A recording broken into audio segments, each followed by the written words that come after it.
हाँ जी, सत श्री अकाल दोस्तों। स्वागत है तुहाडा उड़ान इंस्टीट्यूट बठिंडा दे विच। अज दी इस क्लास दे विच असीं साइकोलॉजी दे एक कंसैप्ट नूं डिस्कस करांगे। जिवें कि असीं पिछले दिनों तो कई सारे लैक्चर्स दे विच इस सबजैक्ट नूं डिस्कस कर रहे हैं। साइकोलॉजी जो साडे पेपर दे इस सिलेबस दे विच जिस नूं नाम दिता गया चाइल्ड डिवैलपमेंट एंड पैडागोगी। तो चाइल्ड डिवैलपमेंट के पॉइंट ऑफ व्यू तो जो कंसैप्ट से असीं वो भी ਵੱਖ-ਵੱਖ लैक्चर्स के विच डिस्कस कर रहे हैं। अज के इस लैक्चर के विच असीं पैडागोगी के कंसैप्ट नूं अगे वधाउंदे होए एक पैडागोगी का कंसैप्ट डिस्कस करांगे। जिवें कि पिछले दिनी असीं एक कंसैप्ट कीता सी पैडागोगी का, फेज ऑफ टीचिंग, टीचिंग के पड़ाव, अध्यापन के पड़ाव, जिस दे विच असीं गल कीती सी कि 3 तरह के फेज हुंदे ने। एक लैक्चर तो पहला का फेज जदों तुसीं तैयारी कर रहे हो लैक्चर च जाण लई, जिसनूं असीं प्री एक्टिव फेज कहने आ। एक लैक्चर च पढ़ाउण वेले दा फेज जिसनूं असीं इंटरैक्टिव फेज कहने, ते एक लैक्चर तो बाद दा फेज जिस दे विच तुसीं आपदियां कमियां नूं दूर करदे हो, सैल्फ एवैल्यूएशन करदे हो। उसे तरीके नाल पैडागोगी दा एक होर बहुत इंपॉर्टेंट कंसैप्ट है, वो है जी लैवल ऑफ टीचिंग। अध्यापक दे पद्धर किहड़े-किहड़े पद्धर ते लैवल ते टीचिंग हुंदी है जी। देखो तुसीं बच्चों नूं पढ़ाउणागा है ना, जदों तुसीं बच्चों नूं पढ़ा रहे हो तो कई तरह दीयां टैकनीक्स मैथड्स तो हैगे ही हैगे आ, लैवल्स भी डिफरेंट ने, पद्धर भी डिफरेंट ने। हर बच्चे नूं तुसीं हर लैवल के अकॉर्डिंग नहीं पढ़ा सकते। एक तुहाडा जिस लैवल ते अज तुसीं समझ आ तुहाडी ਵੱਖ-ਵੱਖ चीज़ां नूं लैके वो डायरैक्टली नहीं आई, सीधे रूप च नहीं आई, वो एक प्रोसैस तो होके आई है। वो प्रोसैस की आ, पढ़ाउण दे किन्ने पद्धर ने, किस तरीके नाल बच्चों तक तुहाडी सही पहुँच बनूगी ते तुसीं आपदे गोल्स नूं प्राप्त करोगे। इसे नूं ही असीं लैवल ऑफ टीचिंग का कंसैप्ट कहते हैं। तां इहदी असीं शुरुआत करते हैं। लैवल ऑफ टीचिंग दे विच 3 लैवल्स हुंदे ने जी बेसिकली। 3 लैवल किहड़े-किहड़े ने? Number 1 memory level, number 2 understanding level, number 3 reflective level.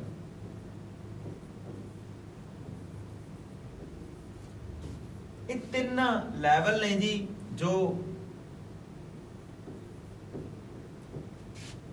ये 3 लैवल ने जो टीचिंग दे 3 पद्धर जिसनों असीं कहने हैं, मैमरी लैवल, अंडरस्टैंडिंग लैवल ते रिफ्लैक्टिव लैवल।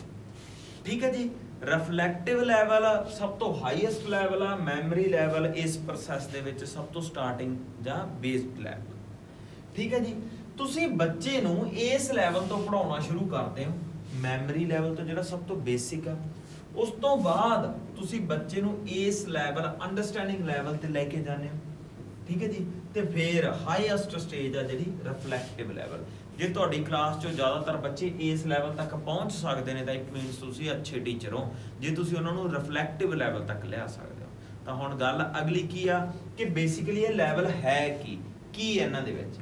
ठीक है जी। चलो जी आपां पहलां ओवरऑल व्यू के पॉइंट ऑफ व्यू तो देखिए तो मैं तुहानूं एक जिहड़ा थोड़ा एक्सप्लेन कर देना, फिर आपां कल्ले नूं एक्सप्लेन तां करना है। देखो जी मैमरी लैवल का मतलब हैगा याद शक्ति नाल जुड़िया होया टीचिंग का पद्धर जां लैवल।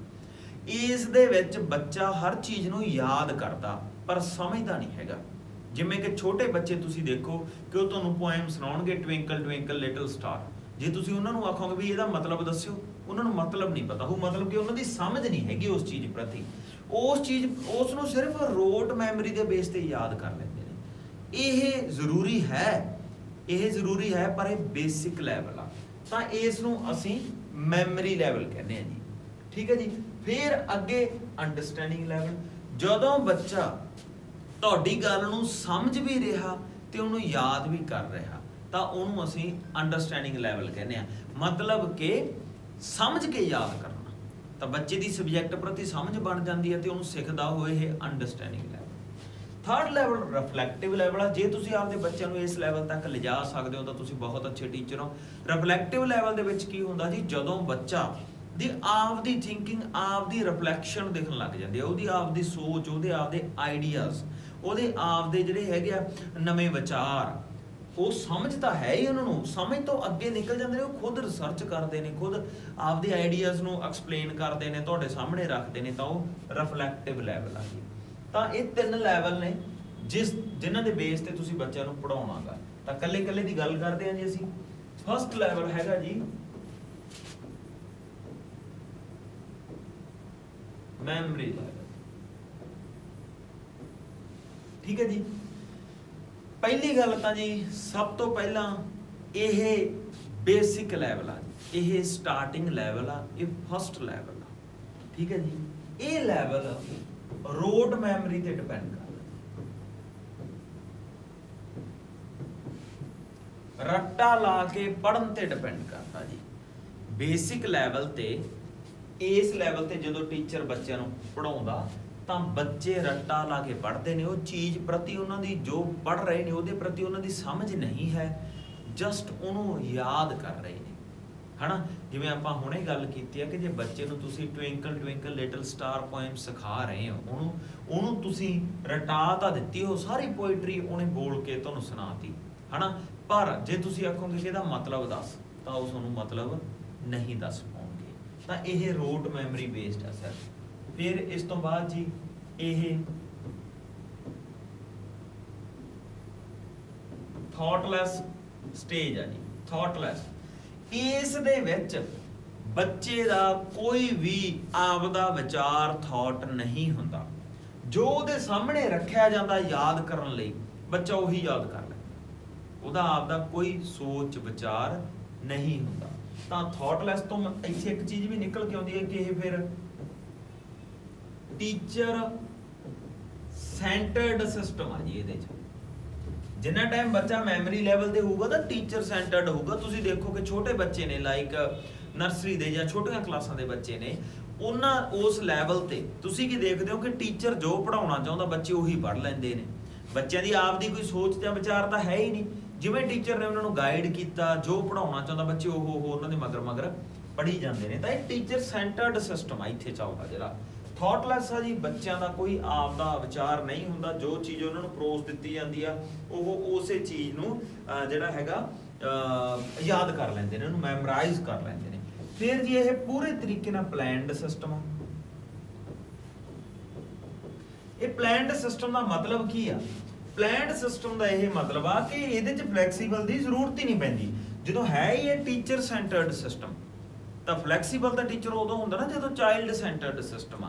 तो टीचर सेंटर्ड सिस्टम दे विच क्या कि टीचर नूं पहले ही पता कि बच्चे जे बिल्कुल बेसिक लैवल ते ने, मैमरी लैवल ते ने, टीचर उस तरह की प्लैनिंग करके जाता।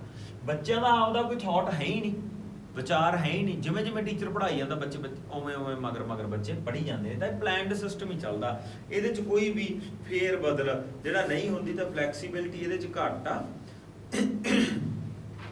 जो है फ्लैक्सीबिलिटी घट आ, तो प्लैंड सिस्टम है, रिजिड सिस्टम ये ज़्यादा आ। जे इन्हां जो असीं देख गए कि जिवें टीचर सेंटर्ड आ, तो टीचर ते डिपेंडेंसी बच्चे की ज़्यादा इस सिस्टम दे विच ज़्यादा डिपेंड हैगा टीचर।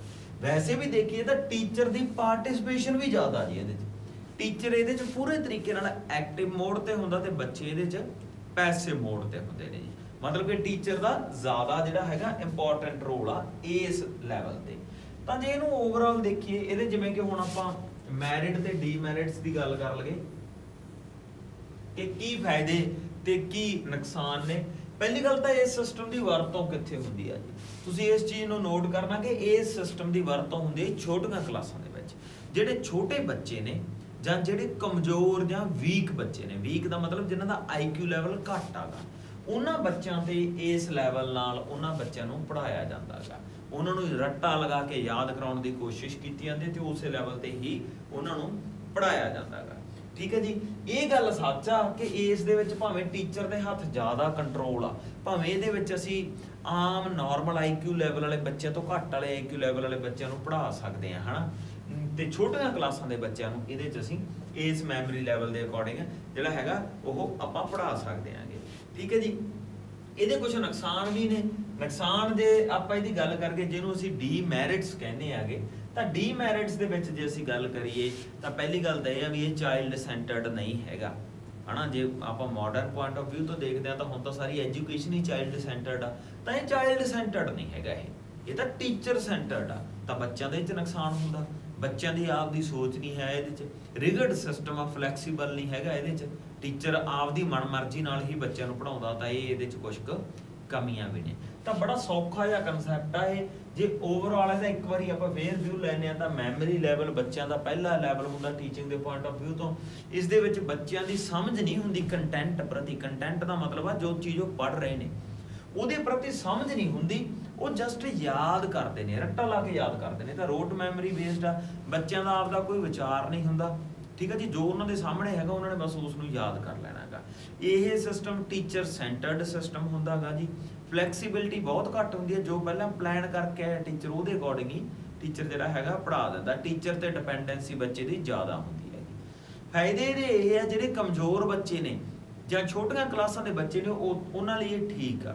तो एक गल ये भी कि अंडरस्टैंडिंग या रिफ्लैक्टिव लैवल ते जे तुसीं जाना चाहुंदे हो तो उहदा बेस यही आ, ये तो बिना डायरैक्टली नहीं तुसीं रिफ्लैक्टिव लैवल ते जा सकते। तो ये कुछ फायदे ने। नुकसान ये ने जी कि नंबर एक गल तो ये चाइल्ड सेंटर्ड नहीं है, टीचर सेंटर्ड आ।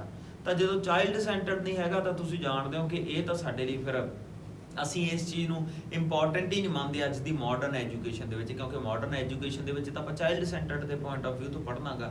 दूसरी गल कई बार की होंदा कि बच्चा इस लैवल चों जल्दी निकल जाता। जो असीं इंटैलीजेंट जां स्ट्रोंग IQ लैवल वाले बच्चे भी इस तरीके नाल पढ़ाउणा है तो वो नुकसान हो जाता गा। ये भी इहदा क्राइटेरिया। अगे चलते हैं, नैक्सट हैगा जी साडे कोल दूसरा लैवल आ जिहड़ा वो है जी अंडरस्टैंडिंग लैवल। अंडरस्टैंडिंग लैवल जिहड़ा सैकेंड लैवल है जी साडे कोल, अंडरस्टैंडिंग लैवल। तो अंडरस्टैंडिंग लैवल दे विच की है जी कि बच्चा हुण थोड़ा जिहा मैमरी लैवल तो इंप्रूव हो जाता तो वह अंडरस्टैंडिंग लैवल ते आ जाता। अंडरस्टैंडिंग सीधा ही आ, ये तुहाडी अंडरस्टैंडिंग जां समझ नाल रिलेटेड आ जी। ये ਇੱਥੇ बच्चा कला याद नहीं करता, ਇੱਥੇ अंडरस्टैंडिंग प्लस मैमरी आउंदी आ। मतलब कि बच्चे ने याद भी करना ते नाल समझना भी आ। ਇੱਥੇ जे बच्चा ट्विंकल ट्विंकल लिटिल स्टार सुनाऊगा तुहानूं ते जदों तुसीं आखोगे ਇਹਦਾ मतलब की है तो तुहानूं ਉਹਦਾ मतलब भी दसूगा, ठीक है जी। सैकेंड लैवल है ये गल तो तुसीं जाणदे ही हो, है ना। दूसरे नंबर ते ये जिहड़ा हैगा लैवल आ जाता। ਇੱਥੇ बच्चे की समझ बन जाती है, काहदे प्रति बन जाती है जी, ये कंटेंट सेंटर्ड लैवल आ जी। आपां गल कीती सी ना कि टीचिंग तीन तरह की होंदी आ। एक तो टीचर सेंटर्ड टीचिंग होंदी है जी, जां सिस्टम कहते हैं उहनूं आपां, जिस दे विच तुसीं टीचर नूं मुख रख के बच्चों नूं पढ़ाउंदे हो। एक चाइल्ड सेंटर्ड सिस्टम होंदा जिस दे विच तुसीं बच्चे नूं मुख रख के जिहड़ा हैगा सेंटर च रख के पूरे सिस्टम नूं उहदे अकॉर्डिंग मोल्ड कर दिंदे हो ते बच्चे नूं पढ़ाउणा। एक हुंदा जी कंटेंट सेंटर्ड सिस्टम, जो कंटेंट सिलेबस मटीरियल आ जिहड़ा जो पढ़ाउण वालीआं चीज़ां उहदे बेस्ड हुंदा। तां जिहड़ा अंडरस्टैंडिंग लैवल आ जी, ये कंटेंट सेंटर्ड लैवल आ। किवें तुसीं देखो कि इत्थे मैं तुहानूं की कह रहा कि बच्चे नूं, बच्चा जो पढ़ रहा जो याद कर रहा वो समझ भी रहा। तां बच्चा हुण पढ़ूगा जां याद की करूगा, जो उहनूं कंटेंट दिता गया। कंटेंट नूं तुसीं सौखे रूप च सिलेबस जां किताबां कह सकदे हो। तां इस लैवल ते बच्चा किताबां तो पासे कुछ नहीं सीखूगा, कुछ नहीं सीखूगा, पर हाँ किताबां नूं समझ के सीखूगा, कला याद नहीं करूगा। ये उहदी इंप्रूवमेंट होगी। तां इस लैवल ते की होगा जी, बच्चा जो भी पढ़ूगा उहनूं समझूगा, समझ के सीखूगा, पर पढ़ूगा कि वो जो उहनूं क्लास दे विच कंटेंट दिता गया। तां ये पूरे तरीके नाल कंटेंट सेंटर्ड लैवल आ, ठीक है जी। गल ये गल तुसीं समझ गए जी। अगे जी आपां अगे गल करिए, इस दे विच बच्चा रोट मैमरी रट्टा ला के घट पढ़दा, रट्टा ला के नहीं पढ़दा, वो अंडरस्टैंड करके पढ़दा जी, वो समझ के पढ़दा। इस लैवल की गल करिए, इत्थे थिंकिंग है जी बच्चे की वो अप हो जाती है, क्योंकि उसकी समझ बन जाती है, वो हर चीज़ नूं अप जां इंप्रूव कह सकते हो तुसीं। थिंकिंग उसकी अप हो जाती है क्योंकि उसकी समझ बन जाती है, ਵੱਖ-ਵੱਖ सबजैक्ट्स नूं लैके वो हर चीज़ नूं पढ़दा ते नाल समझदा भी आ, तां उसदी थिंकिंग अप हो जाती है जी। फिर जे असीं गल करिए तां ये रिफ्लैक्टिव लैवल दा बेस आ। ਤੁਸੀਂ ਤੁਹਾਡੀ ਥਿੰਕਿੰਗ ਰਿਫਲੈਕਟਿਵ ਲੈਵਲ ਦਾ ਇਹ ਬੇਸ ਆ ਜੀ, ਹਨਾ। ਤੁਹਾਡੀ ਥਿੰਕਿੰਗ ਉਹਨਾਂ ਟਾਈਮ ਕਿਵੇਂ ਇੰਪਰੂਵ ਹੋਊਗੀ ਜਾਂ ਤੁਸੀਂ ਆਪਦੇ ਵਿਚਾਰ ਕਿਵੇਂ ਦਿਓਗੇ ਜਦੋਂ ਤੁਸੀਂ ਦੂਜੇ ਨੂੰ ਸਮਝ ਹੀ ਨਹੀਂ ਸਕਦੇ। ਤਾਂ ਇਹ ਬਹੁਤ ਖੂਬਸੂਰਤ ਕਨਸੈਪਟ ਆ ਕਿ ਰਿਫਲੈਕਟਿਵ ਲੈਵਲ ਤੇ ਤੁਸੀਂ ਉਦੋਂ ਹੀ ਜਾਓਗੇ ਜਦੋਂ ਤੁਹਾਡੀ ਸਮਝ ਜੋ ਤੁਹਾਡੇ ਕੋਲ ਚੀਜ਼ਾਂ ਨੇ ਉਹਨਾਂ ਪ੍ਰਤੀ ਕਾਇਮ ਹੋਗੀ। ਤਾਂ ਇਹ ਇੱਥੇ ਤੁਸੀਂ ਆਪਦੀਆਂ ਕਿਤਾਬਾਂ ਪ੍ਰਤੀ ਸਮਝ ਬਣਾ ਲੈਂਦੇ ਹੋ, ਉਹ ਸਮਝ ਬਣਾ ਕੇ ਫਿਰ ਤੁਸੀਂ ਅੱਗੇ ਰਿਫਲੈਕਟਿਵ ਲੈਵਲ ਤੇ ਪਹੁੰਚਦੇ ਹੋ, ਜਿਹੜਾ ਕਿ ਤੀਸਰਾ ਲੈਵਲ ਆ। ਇਹਦੇ ਡੀਮੈਰਿਟਸ ਕੀ ਨੇ ਜੀ, ਜਾਂ ਇਹਦੀਆਂ ਕਮੀਆਂ ਕੀ ਨੇ ਜੀ? ਕਮੀ ਇਹਦੀ ਜਦੋਂ ਤੁਸੀਂ ਦੇਖੋਗੇ ਉਹ ਮੁੱਖ ਰੂਪ 'ਚ ਇੱਕ ਹੀ ਕਮੀ ਨਿਕਲ ਕੇ ਆਉਂਦੀ ਆ ਕਿ ਇਹ ਕੰਟੈਂਟ ਸੈਂਟਰਡ ਆ ਜੀ। ਜੋ ਤੁਸੀਂ ਬੱਚੇ ਨੂੰ ਦੱਸੋਗੇ ਜਾਂ ਉਹਨਾਂ ਸਾਹਮਣੇ ਕਿਤਾਬ ਰੱਖੋਗੇ ਜਾਂ ਕੋਈ ਕੰਟੈਂਟ ਰੱਖੋਗੇ, ਬੱਚੇ ਦੀ ਸਿਰਫ ਉਸੇ ਪ੍ਰਤੀ ਸਮਝ ਬਣੂਗੀ, ਉਹਦੇ ਤੋਂ ਪਾਸੇ। ਤਾਂ ਬੱਚਾ ਤਾਂ ਫਿਰ ਇੱਕ ਤਰੀਕੇ ਨਾਲ ਉਨਾ ਹੀ ਸਿੱਖੂ ਜਿੰਨਾ ਉਹਨੂੰ ਕਿਤਾਬਾਂ ਦੇ ਦੋਗੇ। ਜੇ ਆਪਾਂ ਸਿੰਪਲ ਰੂਪ 'ਚ ਗੱਲ ਕਰੀਏ, ਪਾਸੇ ਆਸੇ ਤਾਂ ਬੱਚਾ ਸਿੱਖ ਹੀ ਨਹੀਂ ਸਕਦਾ। ਫਿਰ ਇਹਦੀ ਡਿਪੈਂਡੈਂਸੀ ਤਾਂ ਕੰਟੈਂਟ ਤੇ ਹੀ ਰਹੇਗੀ ਨਾ। ਜਿਹਨੂੰ ਜ਼ਿਆਦਾ ਕਿਤਾਬਾਂ ਮਿਲਣਗੀਆਂ ਉਹ ਜ਼ਿਆਦਾ ਸਿੱਖ ਜੂ, ਜਿਹਨੂੰ ਘੱਟ ਕਿਤਾਬਾਂ ਮਿਲਣਗੀਆਂ ਉਹ ਘੱਟ ਸਿੱਖ ਜੂ, ਕਿਉਂਕਿ ਜਿੰਨਾ ਕੰਟੈਂਟ ਦਿਓਗੇ ਉਨੀ ਉਹਦੀ ਸਮਝ ਬਣੂਗੀ। ਤਾਂ ਇਹ ਇਹਦੀ ਸਭ ਤੋਂ ਵੱਡੀ ਕਮੀ ਆ। ਅੱਗੇ ਜਦੋਂ ਅਸੀਂ ਅਗਲੇ ਲੈਵਲ ਤੇ ਪਹੁੰਚ ਜਾਂਦੇ ਹਾਂ, ਅਗਲਾ ਲੈਵਲ ਹੈਗਾ ਜੀ ਰਿਫਲੈਕਟਿਵ ਲੈਵਲ। ਇਹ ਰਿਫਲੈਕਟਿਵ ਲੈਵਲ ਆ ਜੀ, ਇਹ ਸਭ ਤੋਂ ਜਿਹੜਾ ਹੈਗਾ ਹਾਈਐਸਟ ਲੈਵਲ ਆ ਜੀ। ਜੇ ਟੀਚਰ ਆਪਦੇ ਬੱਚਿਆਂ ਨੂੰ ਇਸ ਲੈਵਲ ਤੱਕ ਲੈ ਜਾਂਦਾ ਤਾਂ ਉਹ ਬਹੁਤ ਵੱਡੀ ਜਾਂ ਖੂਬਸੂਰਤ ਗੱਲ ਹੋਵੇਗੀ, ਕਿਉਂਕਿ ਇਸ ਲੈਵਲ ਤੱਕ ਬੱਚੇ ਪਹੁੰਚ ਨਹੀਂ ਪਾਉਂਦੇ ਜੀ। ਇਹ ਬਹੁਤ ਹਾਈਐਸਟ ਲੈਵਲ ਆ, ਪੀਕ ਲੈਵਲ ਆ। ਜ਼ਿਆਦਾਤਰ ਬੱਚੇ ਆ ਜਿਹੜੇ ਉਹ ਅੰਡਰਸਟੈਂਡਿੰਗ ਲੈਵਲ ਤੱਕ ਹੀ ਰਹਿ ਜਾਂਦੇ ਨੇ, ਪਰ ਇਹ ਤੁਹਾਡੀ ਕਾਬਲੀਅਤ ਆ। ਜੇ ਤੁਸੀਂ ਬੱਚਿਆਂ ਨੂੰ ਇਸ ਲੈਵਲ ਤੱਕ ਲੈ ਜਾਂਦੇ ਹੋ ਤਾਂ ਬਹੁਤ ਵੱਡੀ ਗੱਲ ਆ। ਇਹ ਹੁੰਦਾ ਜੀ ਰਿਫਲੈਕਟਿਵ ਲੈਵਲ। ਇਹ ਪੂਰੇ ਤਰੀਕੇ ਨਾਲ ਚਾਈਲਡ ਸੈਂਟਰਡ ਲੈਵਲ ਆ। ਇਹ ਪੂਰੇ ਤਰੀਕੇ ਨਾਲ ਚਾਈਲਡ ਸੈਂਟਰਡ ਲੈਵਲ ਆ। ਮਤਲਬ ਕਿ ਇੱਥੇ ਬੱਚੇ ਦੀ ਆਪਦੀ ਸਮਝ, ਆਪਦੀ ਰਿਫਲੈਕਸ਼ਨ ਪੈਦਾ ਹੋ ਜਾਂਦੀ ਹੈ। ਇੱਥੇ ਬੱਚੇ ਨੂੰ ਜੋ ਤੁਸੀਂ ਪੜ੍ਹਾ ਰਹੇ ਹੋ ਉਹ ਸਮਝੂਗਾ ਵੀ ਤੇ ਉਹਦੇ ਪ੍ਰਤੀ ਆਪਦੇ ਵਿਚਾਰ ਵੀ ਦੇਊਗਾ। ਚਾਈਲਡ ਸੈਂਟਰਡ ਤੇ ਉਹਦੇ ਵਿਚਾਰਾਂ ਨੂੰ ਪੂਰੀ ਤਰਜੀਹ ਦਿੱਤੀ ਜਾਊਗੀ। ਬੱਚੇ ਦੇ ਸਾਹਮਣੇ ਜੋ ਤੁਸੀਂ ਬੁੱਕਸ ਰੱਖੋਗੇ ਉਹਨਾਂ ਨੂੰ ਸਮਝੂਗਾ ਵੀ ਤੇ ਉਦੋਂ ਬਾਅਦ ਆਪਦੀ ਰਿਫਲੈਕਸ਼ਨ ਵੀ ਦਿਓ, ਵਿਚਾਰ ਵੀ ਦੇਊਗਾ। ਤਾਂ ਇਹ ਐਜੂਕੇਸ਼ਨ ਦਾ ਸਭ ਤੋਂ ਹਾਈਐਸਟ ਲੈਵਲ ਆ, ਜਦੋਂ ਤੁਹਾਡੇ ਅੰਦਰ ਵਿਚਾਰਾਂ ਨੂੰ ਪੈਦਾ ਕੀਤਾ ਜਾ ਸਕੇ, ਤੁਹਾਡੀ ਆਪਦੀ ਸੋਚ ਨੂੰ ਬਾਹਰ ਲਿਆਉਣ ਦੇ ਮੌਕੇ ਦਿੱਤੇ ਜਾਣ। ਠੀਕ ਹੈ ਜੀ। ਤਾਂ ਚਾਈਲਡ ਸੈਂਟਰਡ ਲੈਵਲ ਆ ਜੀ ਇਹ ਪੂਰੇ ਤਰੀਕੇ ਨਾਲ। ਫਿਰ ਜੇ ਅਸੀਂ ਗੱਲ ਕਰੀਏ ਇਸ ਦੇ ਵਿੱਚ ਬੱਚਾ ਛੋਟੀਆਂ ਗੱਲਾਂ ਨੇ, ਜਿਵੇਂ ਕਿ ਪ੍ਰੋਬਲਮ ਫੇਸ ਕਰਨ ਲੱਗ ਜਾਂਦਾ ਜੀ, ਉਹ ਆਪਦੇ ਆਪ ਉਹਨੂੰ ਸੋਲਵ ਵੀ ਕਰੂਗਾ। ਪ੍ਰੋਬਲਮ ਸੋਲਵਿੰਗ ਐਕਟੀਵਿਟੀ ਹੈ ਜਿਹੜੀ ਉਹ ਕਰਦਾ ਜੀ, ਉਹ ਡਿਸਕਸ਼ਨ ਕਰਦਾ ਜੀ ਵੱਖ-ਵੱਖ ਮੁੱਦਿਆਂ ਨੂੰ, ਹਰ ਚੀਜ਼ ਦੇ ਬੇਸ ਤੇ ਉਹ ਜਿਹੜਾ ਹੈਗਾ ਆਪਦੀ ਰਾਏ ਦਿੰਦਾਗਾ। ਤਾਂ ਇਹ ਤਾਂ ਇੱਕ ਬਹੁਤ ਇੰਪੋਰਟੈਂਟ ਫੇਸ ਤੇ ਬੱਚਾ ਜਿਹੜਾ ਹੈਗਾ ਉਹ ਪਹੁੰਚ ਜਾਂਦਾਗਾ ਜੀ। ਠੀਕ ਹੈ ਜੀ। ਉਹਦੇ 'ਚ ਆਪਾਂ ਗੱਲ ਕਰੀਏ ਕਿ ਸਟੂਡੈਂਟ ਇੱਥੇ ਹੈ ਕਿ ਜ਼ਿਆਦਾ ਐਕਟਿਵ ਹੋ ਜਾਂਦੇ ਨੇ, ਟੀਚਰ ਪੈਸਿਵ ਮੋਡ ਤੇ ਆ ਜਾਂਦੇ ਨੇ, ਕਿਉਂਕਿ ਬੱਚੇ ਦੀ ਆਪਦੀ ਥਿੰਕਿੰਗ, ਬੱਚਾ ਹਰ ਚੀਜ਼ ਨੂੰ ਆਪਦੇ ਪੁਆਇੰਟ ਆਫ ਵਿਊ ਤੋਂ ਕਰਨ ਲੱਗਦਾ।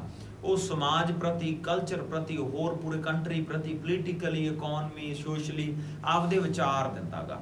ਜਦੋਂ ਤੁਹਾਡੇ ਆਪਦੇ ਵਿਚਾਰ ਆਉਣਗੇ, ਤੁਸੀਂ ਸਵਾਲ ਉਠਾਓਗੇ, ਗੱਲਾਂ ਪ੍ਰਤੀ ਸਮਝ ਬਣੂਗੀ, ਤਾਂ ਇਟ ਮੀਨਸ ਟੀਚਰ ਨੇ ਆਪਦਾ ਕੰਮ ਵਾਕਿਆ ਹੀ ਕਰਤਾ, ਬਹੁਤ ਅੱਛਾ ਜਿਹੜਾ ਹੈਗਾ ਉਹਨੇ ਕੰਮ ਕੀਤਾ। ਇਹ ਹਾਈਐਸਟ ਲੈਵਲ ਆ ਜੀ। ਇਸ ਲੈਵਲ ਤੱਕ ਪਹੁੰਚਣ ਲਈ ਪਹਿਲਾਂ ਤੁਹਾਨੂੰ ਮੈਮਰੀ ਤੇ ਅੰਡਰਸਟੈਂਡਿੰਗ ਤੋਂ ਹੋ ਕੇ ਹੀ ਇੱਥੋਂ ਤੱਕ ਆਉਣਾ ਪਊਗਾ। ਇਹਦੇ ਵੈਸੇ ਤਾਂ ਕੋਈ ਡੀਮੈਰਿਟਸ ਨਹੀਂ ਹੈਗੇ, ਪਰ ਫਿਰ ਵੀ ਜੇ ਆਪਾਂ ਇਹਦੇ ਡੀਮੈਰਿਟਸ ਦੀ ਗੱਲ ਕਰੀਏ, ਇੱਕ ਤਾਂ ਇਹ ਹੈ ਜੀ ਰਿਫਲੈਕਟਿਵ ਲੈਵਲ ਦੀ ਟੈਕਨੀਕ ਹੈ ਜਿਹੜੀ ਇਹ ਤੁਸੀਂ ਛੋਟੇ ਬੱਚਿਆਂ ਨਾਲ ਇਹ ਸੰਬੰਧਿਤ ਨਹੀਂ ਹੈਗੀ, ਹਨਾ। ਛੋਟੀਆਂ ਕਲਾਸਾਂ ਜਾਂ ਜਿਹੜੇ ਵੀਕ ਸਟੂਡੈਂਟਸ ਨੇ ਉਹਨਾਂ ਤੇ ਤੁਸੀਂ ਰਿਫਲੈਕਟਿਵ ਲੈਵਲ ਨੂੰ ਲਾਗੂ ਨਹੀਂ ਕਰ ਸਕਦੇ, ਹੋ ਹੀ ਨਹੀਂ ਸਕਦਾ ਜੀ, ਕਿਉਂਕਿ ਉਹਨਾਂ ਦੀ ਅਜੇ ਸਮਝ ਨਹੀਂ ਬਣੀ ਹੁੰਦੀ। ਠੀਕ ਹੈ ਜੀ। ਇਹ ਪ੍ਰੀ ਪਲਾਨਡ ਨਹੀਂ ਹੋ ਸਕਦਾ ਜੀ, ਇਹ ਵੀ ਇੱਕ ਇਹਦੀ ਸੋਚਣ ਵਾਲੀ ਗੱਲ ਆ, ਕਿਉਂਕਿ ਰਿਫਲੈਕਟਿਵ ਕੀ ਹੈ ਕਿ ਤੁਸੀਂ ਪ੍ਰੀ ਪਲਾਨਡ ਕਰਕੇ ਗਏ, ਕਲਾਸ ਦੇ ਵਿੱਚ ਬੱਚਿਆਂ ਨੇ ਆਪਦੇ ਰਿਫਲੈਕਸ਼ਨ, ਆਪਦੇ ਆਈਡੀਆਸ, ਆਪਦੇ ਤਰੀਕੇ ਤੁਹਾਨੂੰ ਦੱਸਣੇ ਆ, ਤਾਂ ਤੁਸੀਂ ਪ੍ਰੀ ਪਲਾਨਡ ਕਿਵੇਂ ਕਰੋਗੇ? ਇੰਨੇ ਸਾਰੇ ਬੱਚਿਆਂ ਨੂੰ ਤੁਸੀਂ ਸੰਭਾਲਣਾ, ਉਹਨਾਂ ਦੀਆਂ ਗੱਲਾਂ ਸੁਣਨੀਆਂ, ਉਹਨਾਂ ਦੀਆਂ ਰਿਫਲੈਕਸ਼ਨਸ ਦੇਖਣੀਆਂ ਵੱਖ-ਵੱਖ ਚੀਜ਼ਾਂ ਨੂੰ ਲੈ ਕੇ, ਤਾਂ ਤੁਸੀਂ ਪ੍ਰੀ ਪਲਾਨਡ ਇਹਨੂੰ ਕਰ ਹੀ ਨਹੀਂ ਸਕਦੇ। ਤੇ ਸਭ ਤੋਂ ਲਾਸਟ ਜੀ, ਜੇ ਆਪਾਂ ਇਹਦੀ ਕਮੀ ਦੀ ਗੱਲ ਕਰਕੇ ਕਿ ਇਹਦੇ 'ਚ ਫਲੈਕਸੀਬਿਲਿਟੀ ਬਹੁਤ ਜ਼ਿਆਦਾ ਹੋ ਜਾਂਦੀ ਆ। ਇੱਕ ਸਿਸਟਮ ਨੂੰ ਚਲਾਉਣ ਲਈ ਲੋੜ ਤੋਂ ਜ਼ਿਆਦਾ ਫਲੈਕਸੀਬਿਲਿਟੀ ਵੀ ਬੁਰੀ ਆ, ਤਾਂ ਫਲੈਕਸੀਬਿਲਿਟੀ ਇਹਦੇ 'ਚ ਬਹੁਤ ਜ਼ਿਆਦਾ ਹੋ ਜਾਂਦੀ ਆ। तो फ्लैक्सीबिलिटी ज़्यादा होने करके भी सानू प्रॉब्लम्स आ जांदियां ने जी। ठीक है जी, तो ये सौखा जिहा कंसैप्ट आ बिल्कुल, जिस दे विच जे असीं गल करिए शुरुआती दौर तो गल करते हैं तो की है कि टीचिंग के लैवल्स ने जिहड़े 3 लैवल्स ने, मैमरी लैवल, अंडरस्टैंडिंग लैवल ते रिफ्लैक्टिव level.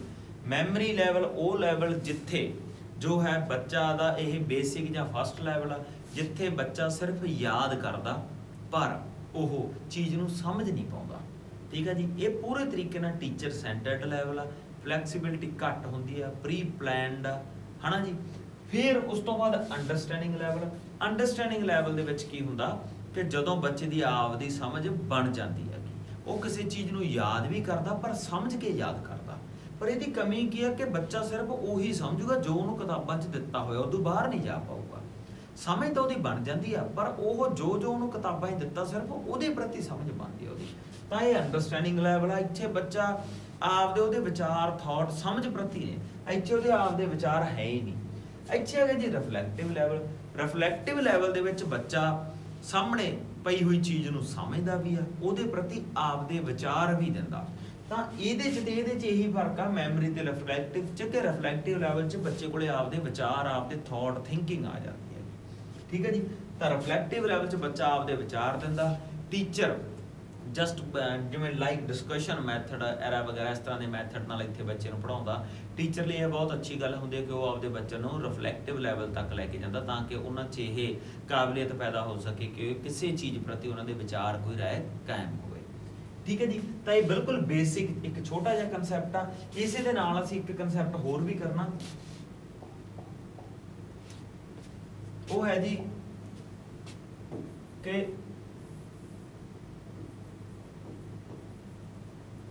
Modern concept of teaching. ये भी बिल्कुल छोटा ते पैडागोगिकल कंसैप्ट आ जी। इहदे विच तुहानूं छोटे छोटे क्वेश्चनस आउंदे ने। मॉडर्न कंसैप्ट ऑफ टीचिंग,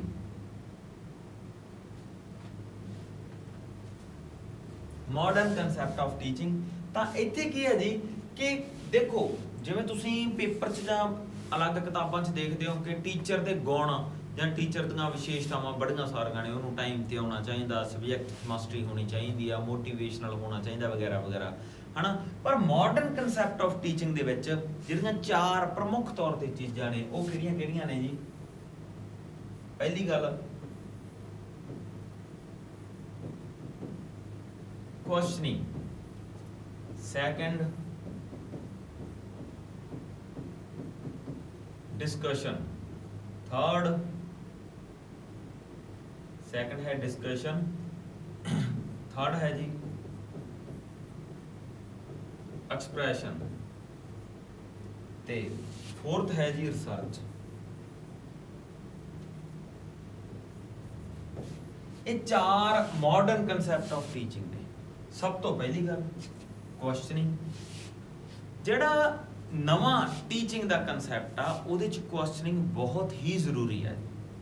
जे तुहानूं पेपर दे विच पैडागोगी दे विच आउंदे ने ना सवाल कि बच्चा क्लास दे विच क्वेश्चन पुछ रहा, तुसीं उहनूं क्लास तो बाहर कढ दोगे, हैडमास्टर कोले लै जाओगे, घर भेज दोगे, फैमिली कोल लै जाओगे, जां उहदे सवालों का जवाब दोगे वगैरह इस तरह के, तो तुसीं किसी भी स्टेटमेंट दे विच पैडागोगी दे विच जदों बच्चा कोई क्वेश्चन कर रहा तुसीं उहनूं रिजैक्ट जां नैगलैक्ट नहीं कर सकते जी।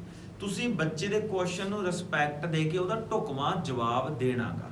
ये मॉडर्न कंसैप्ट ऑफ टीचिंग आ। मॉडर्न कंसैप्ट ऑफ टीचिंग की आ कि जिन्ने किसी क्लास दे बच्चे क्वेश्चनस पुछदे ने, सवाल पुछदे ने, टीचर उन्ना ही अच्छा, क्योंकि क्वेश्चनस सवाल पूछे कदों जाणगे जदों बच्चों दे विच रिफ्लैक्टिव लैवल होगा, जदों बच्चों का आपदा दिमाग चलदा होगा तो और सवाल पूछणगे, क्वेश्चनस पूछणगे। तो ये कंसैप्ट आ जिहड़ा क्वेश्चनिंग, ये बहुत जरूरी है अज दे समय दे विच। जे कोई भी बच्चा क्वेश्चन पूछता तुहाडी स्टेटमेंट दे विच, पेपर की स्टेटमेंट दे विच ये गल आउंदी है तो तुसीं उहदा वाजिब जवाब देना, उहनूं इग्नोर नहीं करना, उहनूं कोई सज़ा नहीं देनी, उहनूं चुप नहीं कराउणा, उहदा वाजिब जवाब देना ते बच्चों नूं मोटिवेट करना कि वह ज़्यादा तो ज़्यादा क्वेश्चनस पूछ सकन। क्योंकि मॉडर्न कंसैप्ट ऑफ टीचिंग दे विच क्वेश्चनिंग, प्रश्न पूछना एक बहुत ही इंपॉर्टेंट पार्ट आ। इस तरीके नाल डिस्कशन, विचार चर्चा, यह भी बहुत इंपॉर्टेंट पार्ट आ मॉडर्न टीचिंग दे विच। जे बच्चे आपस में विचार चर्चा करते हैं, उत्थों नवें आइडियाज निकल के आउंदे ने, तो टीचर इस नूं रोक नहीं सकता, मतलब कि रोकूगा ही नहीं, क्योंकि टीचर ने इन्हां चीज़ों वालों तरजीह देनी है। तो तुसीं क्वेश्चनस देखते हो पेपर दे विच कि बच्चे डिस्कस कर रहे हैं, किसी मुद्दे ते कोई गलबात कर रहे हैं, तो इट मीनस वो सही कर रहे हैं, टीचर उन्हां दा साथ देऊ, टीचर मौके पैदा करू कि ज़्यादा तो ज़्यादा जिहड़े है डिस्कशनस के मौके दिते जाण बच्चों नूं, बच्चे वो डिस्कस करन ते उस डिस्कशन दे विचों नवें आइडियाज़ निकल के आउण। ये भी काहदे बेस ते हो, जे बच्चे रिफ्लैक्टिव बेस ते ने, है ना, रिफ्लैक्टिव लैवल ते ने, तो नवीं चीज़ां निकल के आउणगीआं, तां टीचर जिहड़ा हैगा उन्होंने नवे रूप च लैके जाऊगा। वैसे भी जो एजुकेशन का मतलब आ कि बच्चे के अंदर छुपी हुई प्रतिभा नूं बाहर लैके आउणा, तो डिस्कशन उहदा एक अच्छा जरिया जिस दे नाल बच्चे के जो नवे विचार ने, नवे आइडियाज़ ने, वो बाहर आ सकते हैं डिस्कशन थ्रू। फिर उस तो बाद एक्सप्रैशन। एक्सप्रैशन का मतलब हुंदा जी कि आपदे आप नूं बयान करना, बच्चों नूं एक्सप्रैस करन दे ज़्यादा तो ज़्यादा मौके देने हैं जी। मॉडर्न कंसैप्ट ऑफ टीचिंग यही आ, बच्चों नूं एक्सप्रैस करन दे ज़्यादा तो ज़्यादा मौके देने हैं। जे कोई गायक आ उन्होंने फंक्शन दो, है ना, बाल सभा वगैरह वगैरह अलग अलग जो मौके ने, उत्थे बच्चे नूं वो मौका प्रदान करो ताकि उहदे अंदर जिहड़ी छुपी हुई प्रतिभा गायकी नूं लैके वो बाहर आवे। बच्चा कोई पोइट्री करदा, कोई पेंटिंग करदा, कोई ड्राइंग करदा, कोई कार्टून बनाउंदा, कुछ भी जो बच्चे दे अंदर कोई प्लेयर आ, जे प्लेयर बच्चे लई स्कूल दे विच एक्सप्रैस करन लई इस एक्टिविटी लई एथलैटिक मीट जां स्पोर्ट्स मीट ही नहीं होਊਗੀ, तां वो बच्चे दे अंदर छुपी हुई जिहड़ी काबलियत आ वो विच ही रह जूगी, उहनूं बाहर निकलण दा मौका नहीं मिलू। तां एक्सप्रैस करन लई मॉडर्न कंसैप्ट ऑफ टीचिंग दे विच टीचर नूं ज़्यादा तो ज़्यादा मौके देने चाहिए। तो जदों कई बार एक पेपर च क्वेश्चन आया कि बच्चा पिछे बैठा टीचर का कार्टून बना रहा, टीचर की करूगा? टीचर उन्होंने क्लास तो बाहर कड्डू, घरे भेज दू, हैडमास्टर नूं भेज दू, जां उस कला नाल संबंधित टीचर कोले भेजूगा। तो इहदा की आ कि तुसीं बच्चे नूं मौका देना एक्सप्रैस करन दा, तो उत्थे वो टीचर उस बच्चे नूं जे वो ड्राइंग बना रहा तो ड्राइंग वाले टीचर कोले भेजू ताकि उस कला नूं अच्छे तरीके नाल अगे वरत्या जा सके। तो एक्सप्रैशन जरूरी है जी। अगे जी सब तो इंपॉर्टेंट है रिसर्च। रिसर्च जां इहनूं इन्वेस्टिगेशन भी कह सकते हैं आपां, है ना, कुछ भी तुसीं इस तरीके नाल खोज पड़ताल, डिस्कवरी, इन्वेस्टिगेशन, रिसर्च। अज दी मॉडर्न कंसैप्ट ऑफ टीचिंग दे विच रिसर्च बहुत ज़्यादा जरूरी है।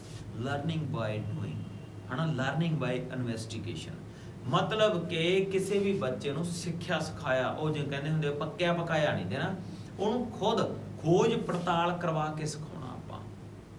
तां रिसर्च के मौके ज़्यादा तो ज़्यादा देने, जिथे भी इस तरह की स्टेटमेंट आउंदी आ कि बच्चे कुछ नवा खोजन की गल करते हैं, नवी प्रैक्टिस करते हैं, कोई नवी खोज पड़ताल कर रहे हैं, जांच कर रहे हैं, तो तुसीं उस ऑप्शन वाल नूं जरूर जाना, उन्होंने कदे भी रिजैक्ट नहीं करना। क्योंकि मॉडर्न कंसैप्ट ऑफ टीचिंग की कहता कि research is a important part of teaching. ठीक है जी। तो ये चार इंपॉर्टेंट गल्लां ने जिन्हां दे बेस ते अज दी टीचिंग चलदी है। तो यह बहुत इंपॉर्टेंट ने। बच्चे नूं असीं पूरे दा पूरा एक चाइल्ड सेंटर्ड सिस्टम सिरज के दे देनागा। जे बच्चे नूं असीं रिफ्लैक्टिव लैवल तक लैके आवांगे तो इन्हां सारे चारों पॉइंट्स दे विच ओह बहुत अच्छा परफॉर्म करूगा जी। ठीक है जी। तो अज दा सिंपल छोटा लैक्चर सी, इस दे विच तुसीं दो पैडागोगी दे कंसैप्ट कीते। एक नूं असीं कहने आगे कि लैवल ऑफ टीचिंग, जिस दे विच असीं की गल कीती कि बच्चों नूं सिखाउण दे टीचिंग पॉइंट ऑफ व्यू तो तीन पद्धर ने। मैमरी लैवल जिहड़ा बेसिक आ, जिस दे विच बच्चा सिर्फ याद करदा समझ नहीं सकदा। अंडरस्टैंडिंग लैवल जिस दे विच बच्चा समझ भी लैंदा ते याद भी करदा। ते रिफ्लैक्टिव लैवल समझ लैंदा ते उहदे प्रति आपदे विचार देण दी काबलियत प्राप्त कर लैंदा गा। फिर असीं मॉडर्न कंसैप्ट ऑफ टीचिंग की गल कीती, जिस दे विच असीं गल कीती कि अज दे इस कंसैप्ट दे विच चार चीज़ां प्रमुख ने teaching they point of view तो। क्वेश्चनस, डिस्कशन, एक्सप्रैशन ते रिसर्च जां इन्वेस्टिगेशन, है ना। इन्हां चारों हथियारां दे नाल टीचर बहुत अच्छा परफॉर्म दा अज मॉडर्न टाइम च बच्चों नूं पढ़ाऊगा। बच्चे ज़्यादा तो ज़्यादा क्वेश्चनस पुछण, उन्हां दे दिमाग च सवाल उठण, ये अज दे टीचर दा काम आ कि बच्चों नूं इस काबिल बनाउणा। एक्सप्रैशन, टीचर ने ज़्यादा तो ज़्यादा बच्चों नूं एक्सप्रैस करन दे मौके देने, फंक्शनस, एथलैटिक मीट्स उन्होंने प्रोवाइड करवावे। ठीक है जी। डिस्कशन टीचर ने बच्चों के सामने आइडियाज़ नवीं चीज़ों को रखना तो वो डिस्कशनस करवावे ताकि बच्चे नवे आइडियाज़ लैके आउण। ठीक है जी। तो इन्वैसटीगेशन जां रिसर्च कह सकते हो तुसीं डिस्कवरी मैथड जिस दे नाल असीं इस चीज़ नूं करना। तो रिसर्च आ जो ये अज दे मॉडर्न टाइम दे विच बहुत इंपॉर्टेंट आ कि बच्चे जो किताबां ते लिखिया होया सिर्फ उसे नूं ही ना समझन, वो कुछ नवां भी लैके आउण। तो टीचर ने रिसर्च के मौके भी देने। तो ये छोटा जिहा कंसैप्ट सी, बड़ा सौखा कंसैप्ट सी। आई होप तुसीं इस चीज़ नूं समझ गए होवोगे। तो अज लई इन्ना काफ़ी आ। मिलते हैं असीं अगले लैक्चर्स दे विच जिस दे विच आपां साइकोलॉजी के डिफरेंट कंसैप्ट्स बारे डिस्कशन करांगे। सत श्री अकाल जी, थैंक यू।